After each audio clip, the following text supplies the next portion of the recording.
Pond's powder, कानामध्ये झुंबर, गळ्यात नेकलसचा हार, कंबर पटा, पायामध्ये पैंजण, आणि कुठला शेंट वापरला होता? 5 किलोमीटर तिचा शेंट होता, कारण त्या काळात तिथंच होतो मी. पुतळ्या डोरले साखळ्या पैंजण, कमरेला कंबर पटा, पुतळ्या डोरले साखळ्या पैंजण, कमरेला कंबर पटा, नाकात नथ घालून सारा थाटमाट करुणी, सगळं थाटमाट करुणी, नेसले ग सानू पैठणीचा, नेसले ग सानू पैठणीचा, सानू पैठणीचा, नेसले ग तबला पैठणीचा, मथुरेच्या बाजारचा आजबाई दिवासा, मथुरेच्या बाजारचा आजबाई दिवासा,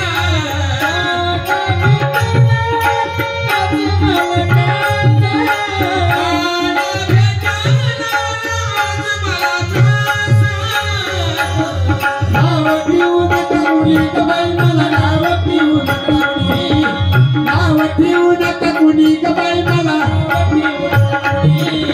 पुतळ्या डोरल्या साखळ्या पैंजण, कमरेला कंबर पटा, नाकात नथ घालून सारा थाटमाट करुणी, सगळं थाटमाट करुणी,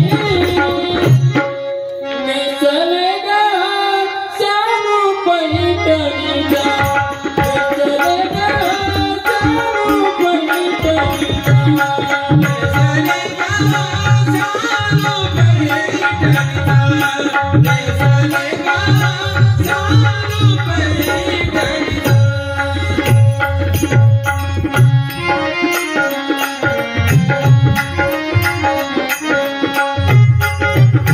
जय हो जय हो.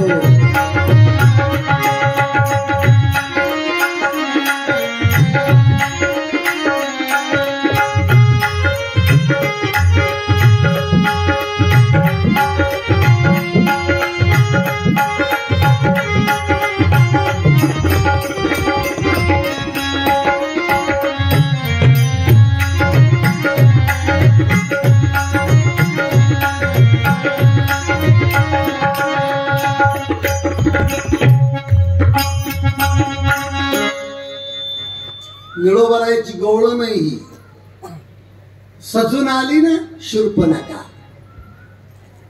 पुतळ्या डोरलं साखळ्या पैंजण, कमरेला कंबर पटा, नाकात नथ घालून सारा थाटमाट करुणी, सारा थाटमाट करुणी, नेसले ग शालू पैठणीचा. बाई आली डायरेक्ट तिने रामाच्या खांद्यावर हात ठेवलाय. मावशी हो इकडे लक्ष द्या, मावशी हो इकडे लक्ष द्या. रामाच्या खांद्यावर असं हात ठेवलाय. हात लागल्याबरोबर रामानं वर बघितलं ना, रामाचा चेहरा पाहून बाई पागल झाली. महाराज इतकं देखणं रूप रामाचं होतं, आणि रामाला कशी करते शूर्पणखा. हो लय फिरले बघा मी, माझ्या बापानं मला सांगितले, हे तायडी जगात फिरून ये, सुंदर राजकुमार तुला एखादा दिसला त्याचं फक्त नाव सांग मला, आणि त्याच्यासोबत तुझं लग्न लावतो. माझ्या बापानं मला सांगितले, आणि लय फिरले सहदेव भाऊ मी, लय फिरले माय, पण तुमच्या इतका देखण्यानं मला कुठ्याच नाही दिसला. आणि तुम्हाला खरं सांगू सहदेव भाऊ, माझ्या इतकी सुद्धा देखणी बाई कुठ्याच नाही. मला असं वाटतंय माय की ब्रह्मदेवाने इतकी जी देखणी जोड तयार केली की एकत्रित येण्यासाठीच केली असं. डायरेक्ट शूर्पणखा म्हणली, करता का माझ्यासोबत लग्न? रामाला शूर्पणखा म्हणली, माझ्यासोबत लग्न करता का? रामाला शूर्पणखा असं म्हणल्याबरोबर शेजारी बसलेली सीता होती, रामानं मान वळून सीतेकडे पाहिलं कसं आज ह्या पाहण्याचा भाव आहे. ए बावळत कुठली, माझं लग्न झालंय ही काय माझी धर्मपत्नी, त्या पाहण्याचा भाव आहे. एक मंडळी, महिला मंडळीसाठी एक पॉइंट आहे. मावशी खरं सांगा, तुम्ही डायरेक्ट बाई येऊन रामाला म्हणती माझ्यासोबत लग्न करता का, तरी सीतामाईला राग येत नाही.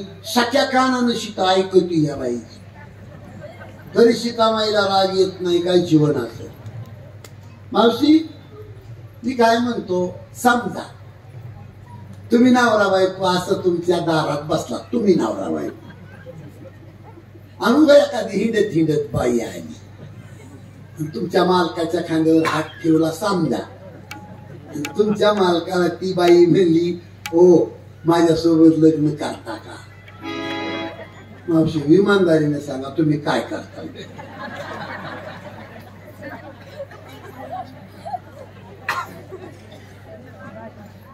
काय करताल मावशी, हसून जिरवू नका. बाई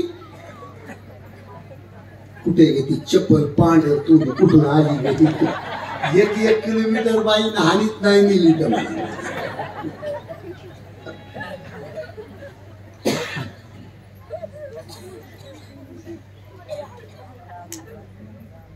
हसू हसू खोकली लागली बायाला. मावशी हो, स्वतःच्या पतीला येऊन बाई म्हणती माझ्यासोबत लग्न करता का. डोक्याच्या केसा इतका राग येत नाही सीतामाईला. हे सीतामाईचं जीवन आहे. तिळवर सुद्धा राग येत नाही. रामानं सांगितलं तो माझा भाऊ बाणाला धार लावतोय. ही रामाला खोटं बोलली होती शूर्पणखा. ही म्हणली होती मी कुमारी आहे आणि ती होती विधवा. राम म्हणले तो बाणाला धार लावतोय का, तो माझा बंधू कुमार आहे, जात त्याच्या संग लग्न कर. ते कुमार होतं का, त्याची बायको उर्मिला गावात. खोट्याला खोटं बोललं तर पापच लागत नाही. कधी बी खोट्या माणसाला खोटं बोलायचं, उद्यापासून करा सुरुवात.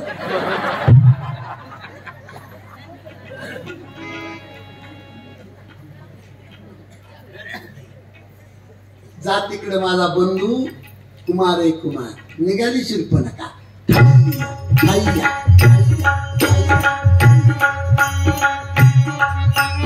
खांद्यावर हात ठेवती. लक्ष्मणाच्या जाऊन टांगून उडाली लक्ष्मण. स्वप्नात सुद्धा बायको येऊ दिली नाही महाराज. आईच्या पायाला हात लावून 3 गोष्टीचा त्याग केला लक्ष्मणाने. झोपीचा, पत्नीचा आणि जेवणाचा. आणि डायरेक्ट गिराईक अंगावर आली आणि डायरेक्ट लक्ष्मणाला म्हणते की लग्न करता का माझ्यासोबत. तू म्हणले तू येडी का काय. दोघ जण बसले झोपडीच्या दारात. ते माझे मालक आहेत, मी नोकर आहे. मी सारून काढतो, भांडे धुतो, कपडे धुतो, सरपण आणतो, स्वयंपाक करतो. मी नोकर ते मालक आहेत. नौकराची बायको होण्यापेक्षा मालकाची हो. मालकाची जर तू बायको झालीस तर तुमच्या तिघाची सेवा मी करी. आणि माझी झालीस बायको तर दोघाला भांडी धुत बसावं लागेल. येणेस का काय. एकाला काय 2-2, 3-3 बायका नसतात का. पहिली लग्नाची असली तर तू जाऊन मॅरेज कर. निघाली महागाई थाई.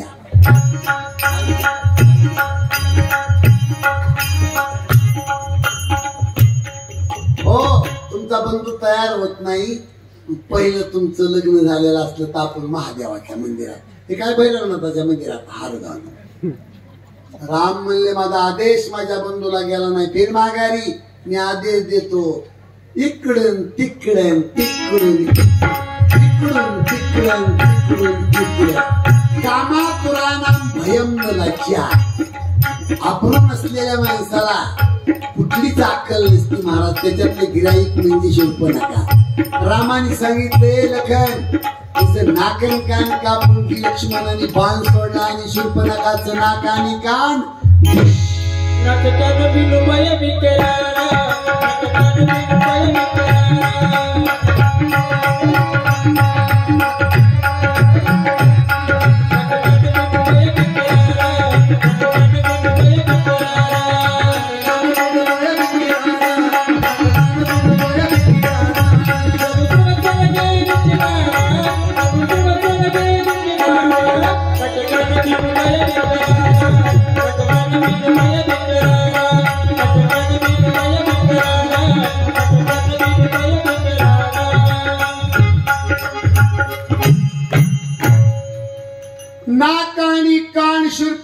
नाकाचं कापलं, शूर्पणखानं खरं रूप प्रकट केलं.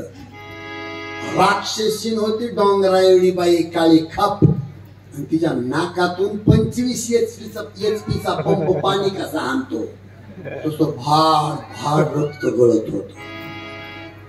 14,000 मावस भाऊ होते. शूर्पणखाला तिथं रडत गेली, ए भैया. खरदूषण म्हणले, बहीण बाई काय झालं? ए दिसत नाही तुम्हाला काय झालं म्हणून विचारता मला. नाकनेरी काटाली, काननेरी कतरणारी. खरदूषण म्हणले, तुझं नाक कान कुणी कापलं ग? शूर्पणखा म्हणली, पंचवटीच्या ठिकाणी 2 राजकुमार आहेत, त्यांनी माझं नाक कान कापलं. खरदूषण म्हणले, तिथं कशाला गेलतीस? कशाला गेलती ग तिथं? शूर्पणखा खरं बोलत नाही, खोटं सांगत नाही. भैया मैं प्यासी थी, पाणी ग्रहण करने को गई थी. या शब्दाचे अर्थ 2 होतात. प्यास 2 प्रकारची आहे. प्यास म्हणजे तहान 2 प्रकारची आहे, पाण्याची आहे आणि विषयाची आहे. पाणी ग्रहण शब्दाचे अर्थ 2 होतात. पाणी पिणे म्हणजे ग्रहण करणे, आणि लग्नाचा प्रस्ताव पाणी ग्रहण. खोटं बोलत नाही, खरं सांगत नाही. भैया मैं प्यासी थी, पाणी ग्रहण करने को गई थी. 14,000 खरदूषण घेऊन पंचवटीला शूर्पणखा येती. घनघोर लढाई होती आणि राम लक्ष्मणांनी खरदूषण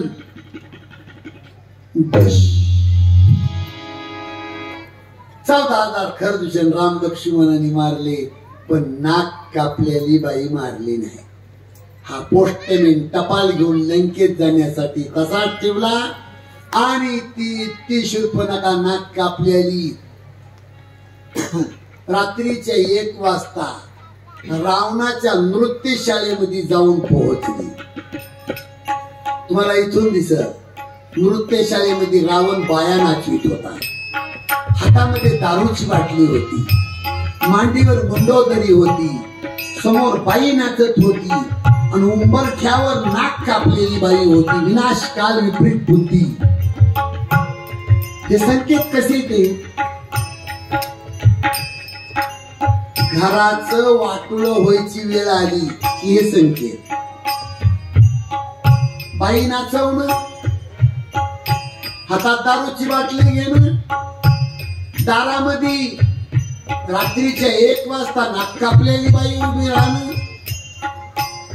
उंबऱ्यावरून शूर्पणखाने रावणाला आवाज दिला, ए रावणा, रावणा लक्षात ठेव, दान केल्याशिवाय धन वाढत नसते, हरी समर्पण केल्याशिवाय भक्ती घडत नसते. नालायकाच्या संगतीने चांगल्या माणसाचा नाश होत असतो. ए रावणा, दारू पिणाऱ्या माणसाची समाजात प्रतिष्ठा नष्ट होते. एखादा माणूस पैशाच्या जोरावर बाई समोर नाचवत असेल, त्याचा वंश शिल्लक राहणार नाही. रावणा लक्षात ठेव. ए रावणा,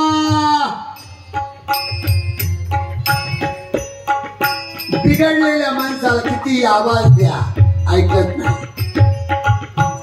शेवटी बँडवाल्याला शिव्या दिल्या शूर्पणखाने. बँडवाल्याला, ए बंद कर, मूर्ख कुठले.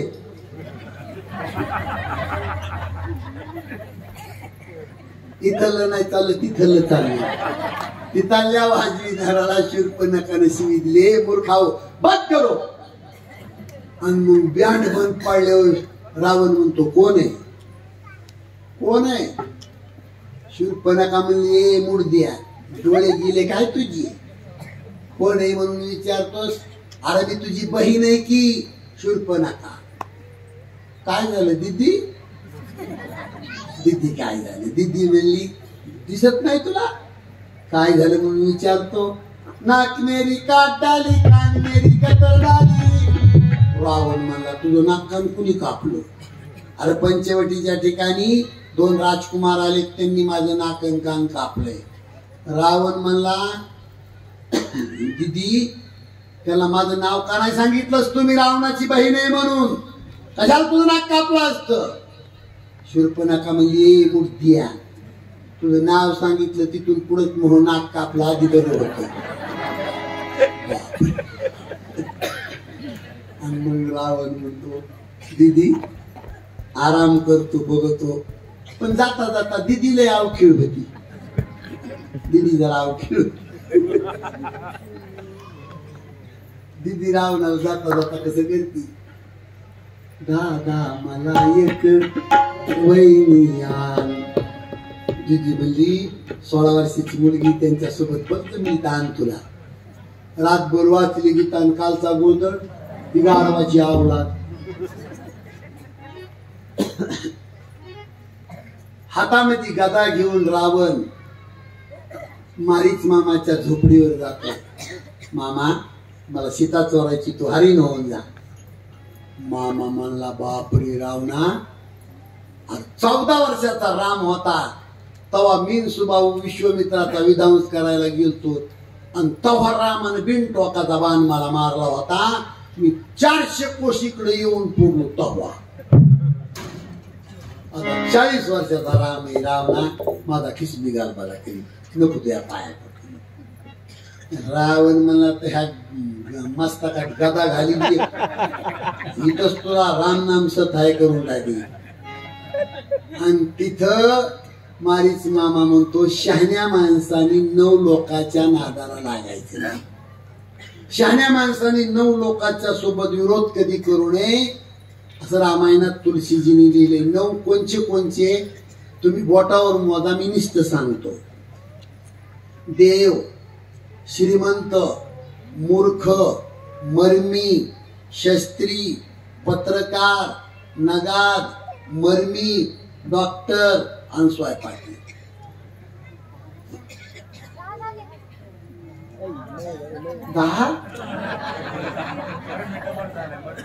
हा मर्म डबल झाले.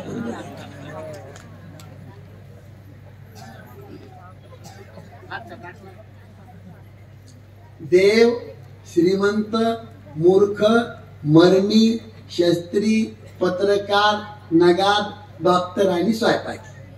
किती झाले? 9. या 9 लोकांच्या सोबत नादाला कधी लागायचं नाही. देवाच्या सोबत नाटक करू नका.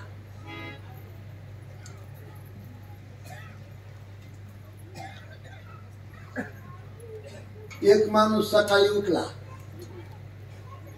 देवाला म्हणला देवा आज दिवसात जेवढी कमाई देशील त्याच्यातला 4था हिस्सा तुला. कुणाला? कुणाला? देवाला. आणि 10-5 पाऊल गेले की त्याला रुपयाची नोट सापडली, पण हातात रुपया घेतल्याबरोबर देवावर बदललं ते. देवा 4था हिस्सा कबूल केल्याबरोबर रुपया दिलास, पण कार्य परमेश्वरा ह्या रुपयातले 4 आणि समजा तुला नाही दिले, देवा तुझ्या तिजोरीत काय कमी पडल? बदललं देवावर. पण 30 रुपयाची नोट घेऊन किराणा दुकानावर गेलं. दुकानदार ह्या रुपयाची फोटाने द्या. दुकानदारानं रुपया हातामध्ये घेतला, कडीला फाटका होता. दुकानदार म्हणला ए तुझी नोट कडीला फाटकी, 4 आणे बट्टा काठीन 12 आण्याची फोटाने दिली.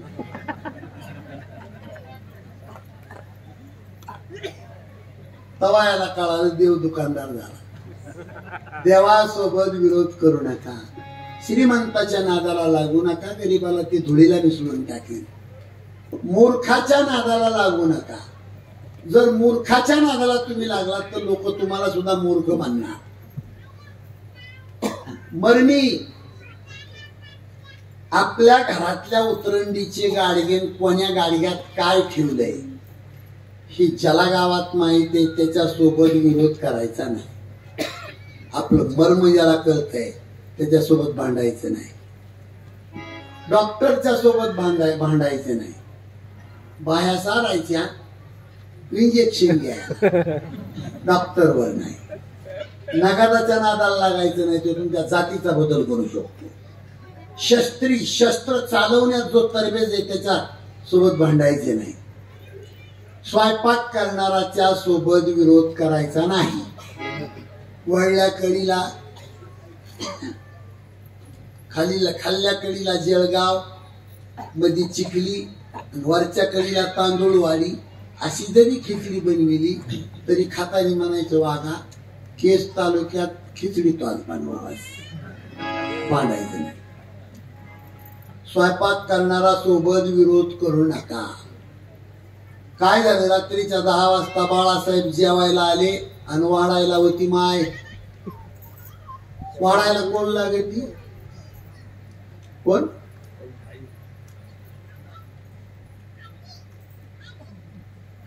इकडे तिकडे कोपऱ्या कापऱ्यात बघत नाही, त्याची बायकोच त्याला दिसेना.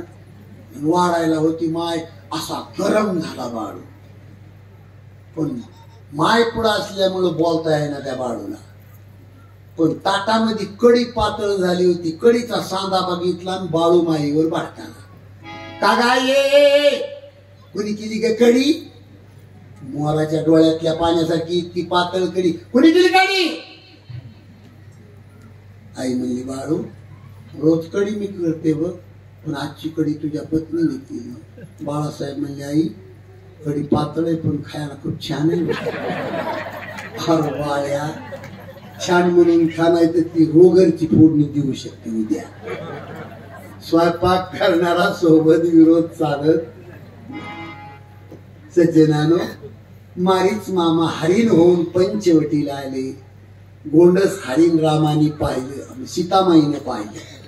गोंडस हरिण, त्याच्यातून रामायणातून काय घरी घेऊन जायचे? त्या हरणाच्या कातड्याच्या चोळीची काय गरज होती हो सीतेला? कोणत्याही बाईनं आपल्या गरिबीची आठवण करावी. दुकानातलं सोनं पाहून काही हावळ्यावणी करू नये बाई. इच्छा ही दुःखाची माय आहे. गोंडस हरिण पाहिलं, सीतामाईने रामाला विनंती केली की हरणाच्या कातड्याची मला कंचुकी असावी. स्त्रीचा धर्म पूर्ण करणं पतीचं काम असतं म्हणून हातात बाण धनुष्य घेतला. लक्ष्मणा, राक्षसाचं जंगल आहे, सीतेला लक्ष ठेव. आणि हरणाच्या पाठीमाग राम 5 किलोमीटर हरिण रामाला घेऊन जाते. तिथं बाण लागतो, धाडकन हरिण धरणीवर पडते आणि ते हरिण रामाच्या आवाजासारखा आवाज काढते. नाव लक्ष्मणाचं घेते. धाव लक्ष्मणा, लखन धावलो. तो आवाज सीतामाईने ऐकला. लक्ष्मणाला सीता म्हणते, लखन भैया तुमचे बंधू धोक्यात आहे. धाव लक्ष्मणा, उठा. लक्ष्मणजी म्हणले, भाभी काळ सुद्धा ज्याच्या ताब्यात आहे तो माझा बंधू आहे. माझ्या बंधूला घाबरायची काय गरज आहे? ऐकत नाही लक्ष्मण. म्हणून लक्ष्मणाला सीता वाईट शब्दामध्ये बोलली. लक्ष्मणाला सीता म्हणली, चांगल्या भावनानं आला नाहीस तो आमच्या सोबत. नक्की अंधारातून तुला काही पाठवलं असावं की वनवासाच्या काळात रामाचं काही कमी जास्त झालं की सीता तुला पत्नी होईल. हे शब्द ऐकले लक्ष्मणजी उठले, ढसा ढसा रडले. भाभी, माझ्या आईच्या पायाला हात लावून 3 गोष्टीचा त्याग केला भाभी तुझ्यासाठी. हे बोललीस त्याचा परिणाम तुला भोगावा लागेल. धनुष्याची रेष मारली. भाभी, या रेषेच्या बाहेर जाऊ नको. आणि निघून गेले लक्ष्मणजी. साधूचं सोंग घेऊन रावण तिथं येतो, भिक्षा मागतो. भिक्षा देई. भगव्या कपड्यावाला साधू पाहून भिक्षा घेऊन येते सीता. वैराग्यवान संत लक्ष्मण त्याला हकालून दिलं. खोट्या साधूवर प्रेम करते सीता. पण ती लक्ष्मण रेषा पाहिली, सीता माग सरकली. रावण रेषेच्या बाहेर बसतो, कमंडलूतलं पाणी हातामध्ये घेऊन नाटक करतो. बोल बाहेर आकर भिक्षा देते की नाही, नाहीतर हे जलधरणीवर सोडीन आणि इथून तुझ्या मालकाला ठार करू शकतो. त्या भीतीपोटी सीता बाहेर येते, भिक्षा वाढते. सीतेला उचललं, रथामध्ये टाकलं, आकाश पंते रावण सीतेची चोरी करून निघतो.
आकाश पंते राजा रावण सीतेला चोरून घेऊन जातोय.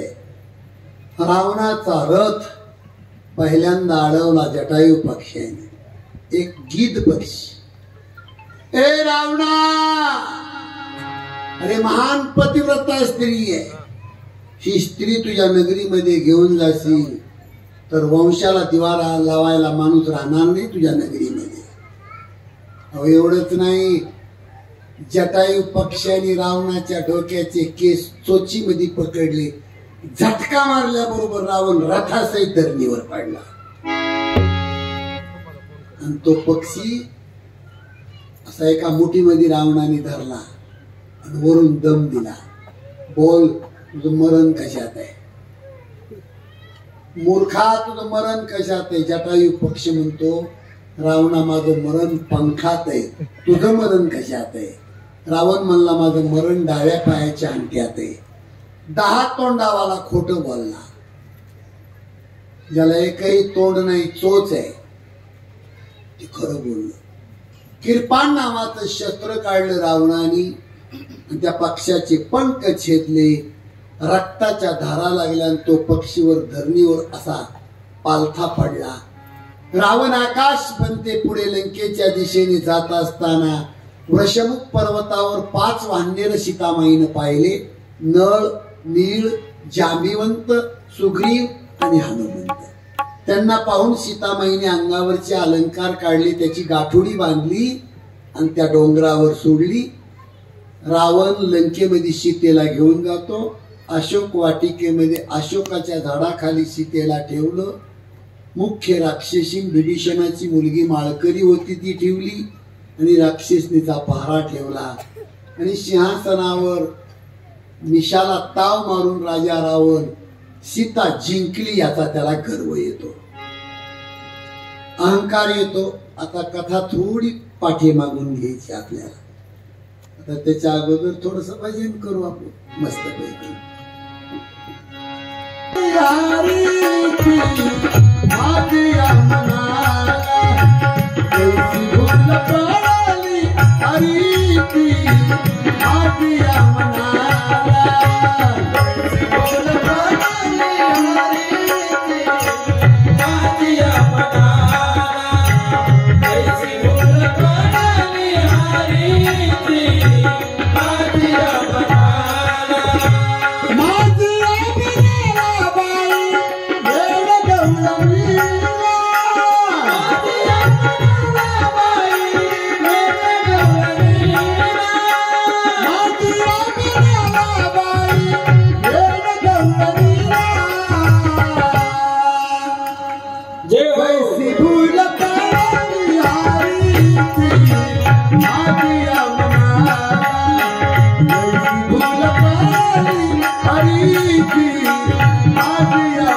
भूल पडाई हरीची माझ्या मनाला कैसी भूल पडाई हरीची माझ्या मनाला कैसी भूल पडाई हरीची माझ्या मनाला रात्री बाई माझ्या मंदिराला रात्री बाई मंदिराला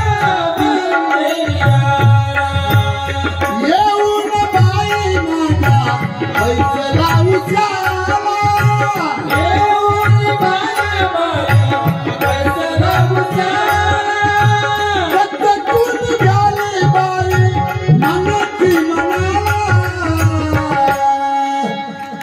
कैसी भूल पडाई हरीची माझ्या मनाला कैसी भूल पडाई हरीची माझ्या मनाला कैसी भूल पडाई हरीची माझ्या मनाला कैसी भूल पडाई हरीची माझ्या मनाला एका जनार्दनी हरीचा छंद एका जनार्दनी हरीचा छंद कृष्णाला पाहून बाई झाल्यात धन्य कृष्णाला पाहून बाई झाल्यात धन्य प्रीत त्याची घडली बाई माझ्या मनाला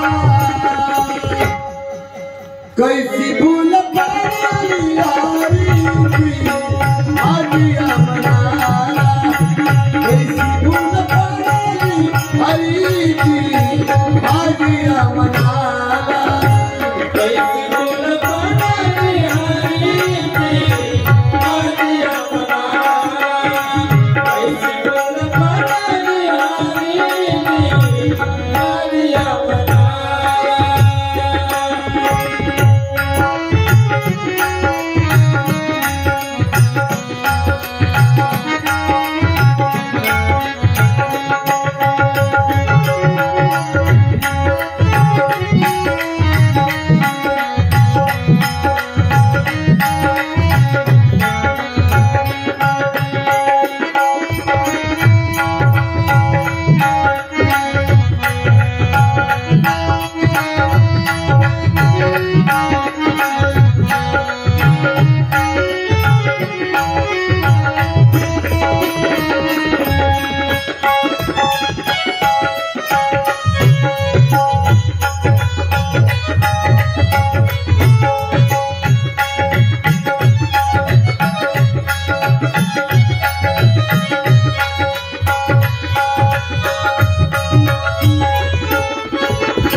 हरणाला मारून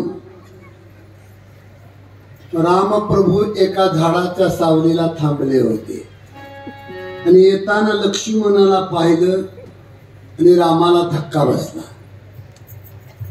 आल्याबरोबर रामाला लक्ष्मणाने विचारलं, लखन का आला रे बाबा तू? काय सांगावं लक्ष्मणाने, तुम्ही सांगा. अक्षरशः सीतेनं लक्ष्मणाला शिव्या दिल्या होत्या आणि रामाने विचारले का आला? तुला सांगितलं होतं ना हे राक्षसाचं जंगल आहे, सीतेला एकटीला टाकू नको. लक्ष्मणाला सांगितलं होतं, सीतेला टाकून तू का आला? सीतेनं लक्ष्मणाला वाईट शब्द वापरले होते, पण मुद्दा लक्षात घ्या, शहाणा माणूस घरानं कधी सांगत नसतो. कोण शहाणा? गावामध्ये या पार्टीतली त्या पार्टीत जर एखादा माणूस खबर देत असेल तर ती एक नंबर राक्षसाची औलाद आहे. आणि भांडण लागू नये म्हणून मनात गोष्ट ठेवीत असेल तो खानदानी माणूस आहे. तो खानदानी घरानं ज्या बाईला घर चालवायचे ना ती बाई सुनाचं घरानं पोराला सांगत नाही. शहाणी बाई आहे, तिला वाटतंय घरानं सांगितलं हे पोरग त्या पोरीला मारीन म्हणून, घर चालत नाही. लक्ष्मणाने घरानं सांगितलं नाही, दादा मला यावं लागलं. राम लक्ष्मण पंचवटीला आले, सीता दिसत नाही. रामाने धरणीवर अंग टाकलं,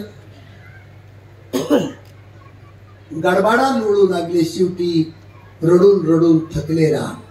आणि राम लक्ष्मणाने पंचवटी सोडली, जंगलाचा रस्ता धरला.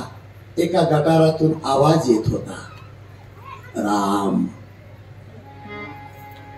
राम. वळून पाहिलं रामानी, एक रक्तबंबळ होऊन पडलेला पक्षी. त्याच्या चोचीमधून हे भजन बाहेर पडत होतं, राम नामाचं. धावला जगाचा बाप, त्या पक्षाला उचलून आपल्या मांडीवर घेतलं. इकडे लक्ष द्या. रक्ताने माखलेलं अंग पुसून काढलं त्या पक्षाचं. आणि जगाचा बाप ढसा ढसा रडला. आणि जटायूच्या अंगावरून हात फिरवला. आणि रामाने विचारलं, काका काका अशी तुमची दशा कुणा केली?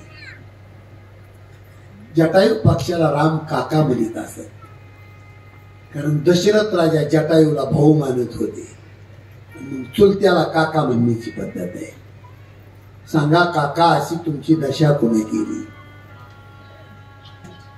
जटायू पक्ष म्हणतात की रामा, दशाननानं माझी दशा केली. दशाननानं माझी दशा केली. ज्याला दिले 10 तोंड ते एका बाईची चोरी करतय. ज्याला एकही तोंड दिलं नाही देवा तू, ते एका बाईला सोडवण्यासाठी प्राणाची कुर्बानी देत आहे.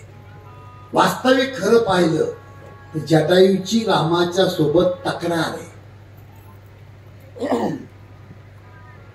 आणि सत्यवादी माणूस भांडायला कधी कोणाला घाबरत नाही, दबत नाही कोणाला. ते पंढरपुरामधलं जनाबाईचं प्रकरण. जनाबाईच्या झोपडीमध्ये देवाची शाल निघली, देवाच्या खांद्यावर जनाबाईची वाकळ निघली. लोकांनी प्रकरण पकडलं. पंढरपूरच्या चौकामध्ये जनाबाईची वाकळ आणि देवाचं शाल, त्याचा पंचनामा. म्हणजे त्याही काळात पंचनामा करणारे मूर्ख होतेच. आणि जाहीर केलं जनाबाईला चंद्रभागाच्या काठावर सुळावर द्यायचं ठरवलं. सूळ रावला. जनाबाईची झोपडी विस्कटून टाकली. जर्मनचे भांडे रस्त्यावर, कपडे रस्त्यावर. जनाबाईला धरून चालवलं. पण त्यावेळेला जनाबाई म्हणते, बाबा ज्याच्यासाठी मला सूळ भोगायचा आहे त्या पांडुरंगाचं मला शेवटचं दर्शन घ्यायचंय. दोन्हीकडून धरली जनाबाई. पांडुरंगाच्या समोर नेली महाद्वारात. माग पुढं पाय ठेवला. जनाबाई म्हणते, काळ्या मेलिया, तू आला माझ्या झोपडीत तू, आणि तू तुझी शाल विसरलास आणि माझं गोदाडे घेऊन आलास. तुझ्यासाठी मला सूळ. अरे विद्या विद्या विद्या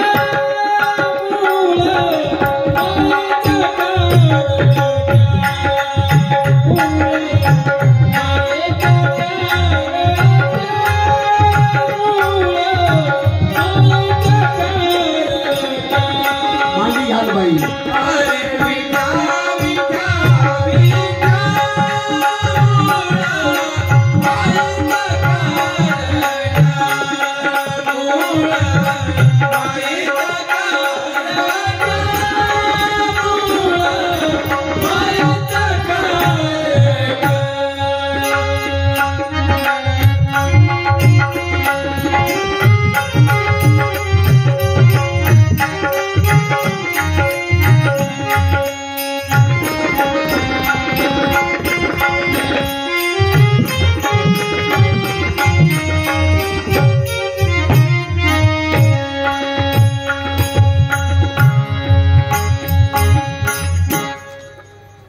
मागे पुढे पाय ठेवला आणि कांबराला पदूर खावला.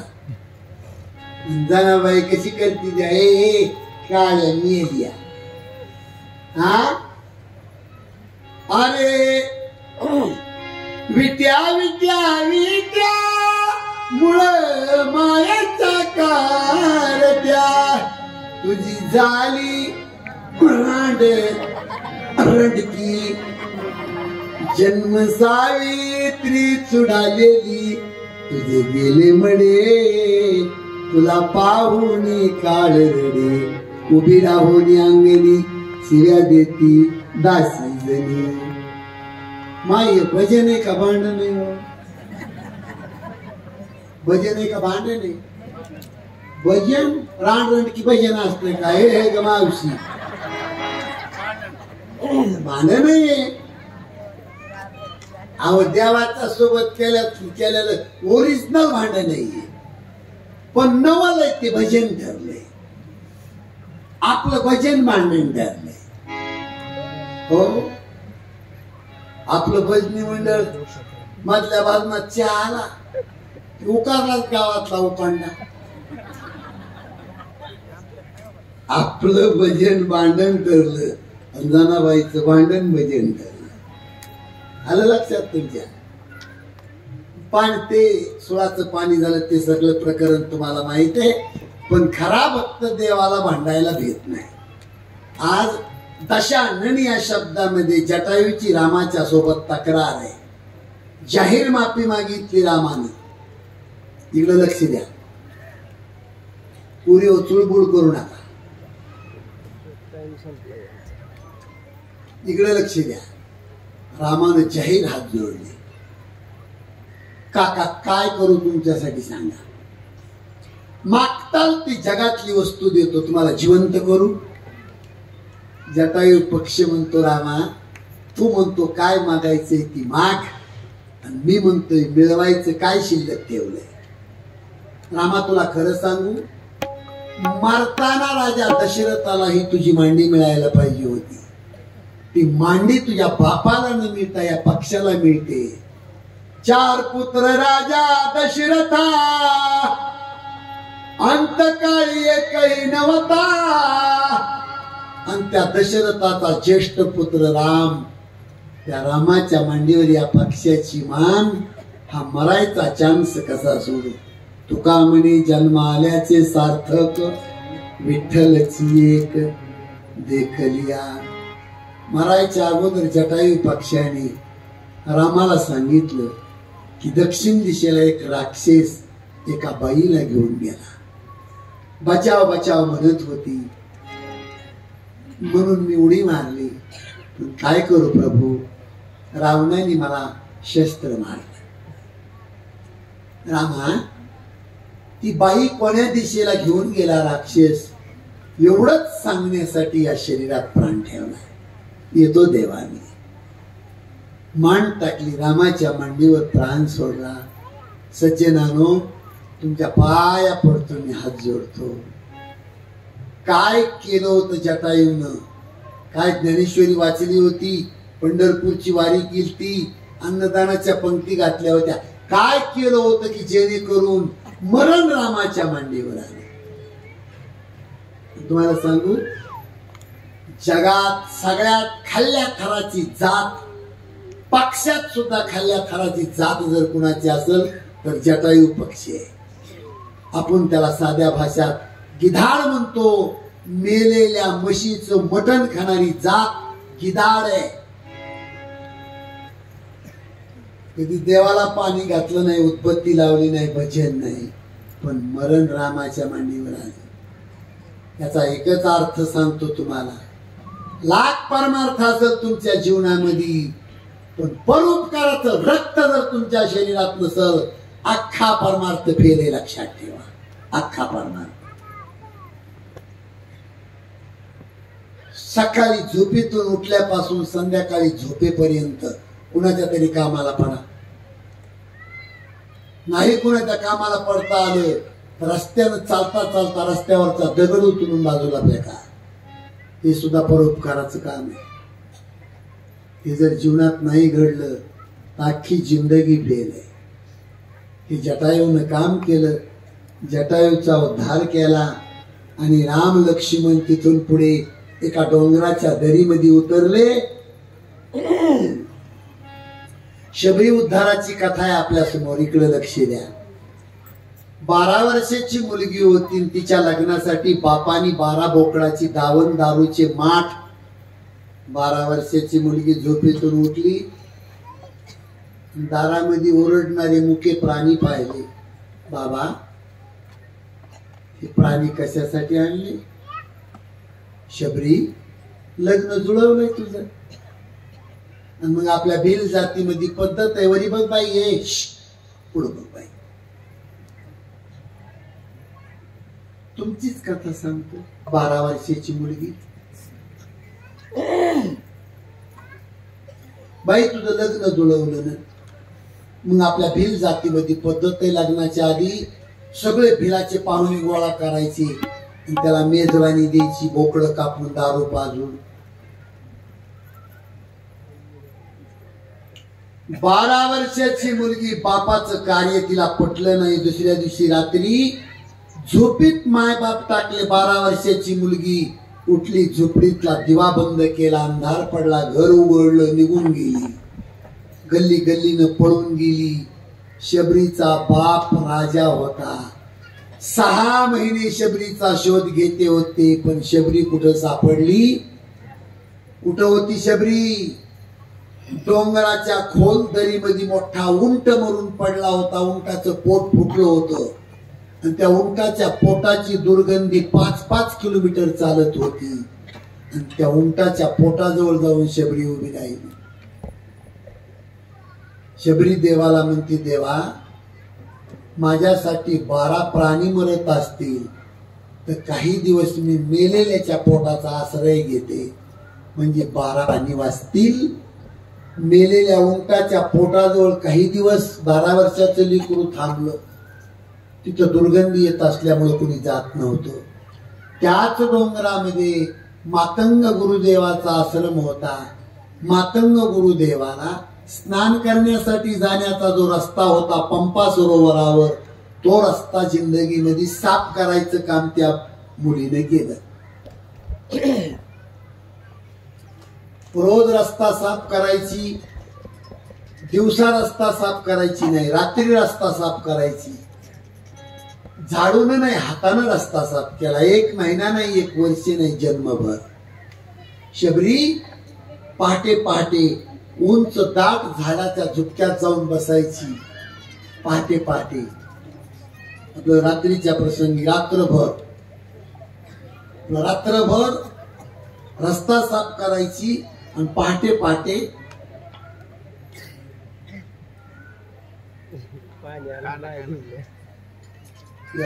बोलू नका मावशी, इकडे लक्ष द्या. आज शबरी 110 वर्षाची झाली. शबरीला झाडावर चढता येत नाही मावशी, इकडे लक्ष द्या. शबरीला झाडावर चढता येत नाही म्हणून रस्त्यावर शिष्यमंडळी स्नानाला चालली होती. खुसफुस वाजलं. कोण आहे? उठून उभी राहिली. दादा, मी भिली नाही, शबरी माझं नाव. एवढे दिवस रस्ता कोण साफ करत? मी करते बाबा, मीच करते. थू थू थू थू. शबरीचा विटाळ मानला. शबरीनं रस्ता साफ केला. शिष्य मंडळी भिली तू, तिचा विटाळ मानला आणि स्नान करण्यासाठी तळ्यावर गेले शिष्य. तळ्यामध्ये पाणी नसून पाण्याचं रक्त झालं. पळतच आली शिष्य मंडळी. पाठीमागून मातंग गुरुदेव शबरीपर्यंत आलते, तिला बोलत होते. शिष्य मंडळी म्हणती, दुरून बोला महाराज, ओ गुरुदेव, दुरून बोला, दुरून. ती भिली नाही, भिली नाही महाराज, दुरून बोला. गुरुदेव म्हणले, मूर्खा हो, माझी शबरी महान संत आहे, संत आहे माझी शबरी. गुरुदेव, आपल्या कर्माला विटाळ झाला, तुम्ही जाऊन बघा ना. पाण्याचं रक्त झालं, इटाळ झाला. मातंग गुरुदेव म्हणले, मूर्खा हो, माझ्या शबरीला नावं ठेवलं म्हणून पाण्याचं रक्त झालंय. एक काम करा, शबरीच्या पायाखाली माती घ्या आणि तळ्यात नेऊन टाका, रक्ताचं पाणी होईल. शिष्यमंडळी शबरीच्या पायाखाली माती घेण्यासाठी खाली वागते. त्यावेळेला शबरी रडते, माग माग सरकते शबरी. गुरुदेव, एवढं बळत पण एवढं मोठं पण मला देऊ नका. गुरुदेव, माझ्या पायाखाल्या मातीनं कुठं तळ स्वच्छ होत असते का? नाही गुरुदेव, नाही. शबरीच्या पायाखाली माती तळ्यात नेऊन टाकली, रक्ताचं पाणी झालं, तळ स्वच्छ झालं. जाता जाता मातंग गुरुदेवांनी शबरीला आशीर्वाद दिला. शबरी माते, तुला माझा आशीर्वाद आहे, एक न एक दिवस तुझ्या झोपडीमध्ये राम येणार. तुम्हाला रामायणातली भानगड सांगतो. ज्या दिवशी शबरीला आशीर्वाद दिला, तुझ्या झोपडीत राम येणार, त्या दिवशी रामाचा जन्म झाला नव्हता. शबरीचं वय 110 वर्षाचं होतं. उद्या मरणाची शबरी होती. उद्या मरण. आणि समजा तुम्ही आज आशीर्वाद दिला आणि दुसऱ्या दिवशी जरी राम जन्माला आले, तरी तिथून पुढं आज झोपडीवर येताना रामाचं वय 40 वर्षाचं आहे. मी म्हणतो तिथून पुढं 40 वर्ष शबरीनं रामाची वाट पाहिली असं गृहीत धरायला काय हरकत आहे. मी म्हणतो 3 दिवस पाहुणीची वाट बघत आहे का माणूस? शबरीनं 40 वर्ष तिथून पुढं. तुम्ही कल्पना करा, मुंबईहून जावयानं फोन केला, इथं रात्री सासऱ्यानं उचलला. हॅलो हॅलो, कोण बोलतोय? मामा, मी जावाई बापू बोलतो. बोला बापूजी. काही नाही, उद्या सांगवी फाट्यावर उद्या सकाळी 10 वाजता उतरतो मी, बैलगाडी पाठवा. जुना काळ. बापानं सांगितले, बाळू तुझे दाजी 10 वाजता उतरायचे, बैलगाडी घेऊन जा. बाळूनं बैलगाडी झुपली, फाटा गाठला, डांबरीच्या कडीला बैलगाडी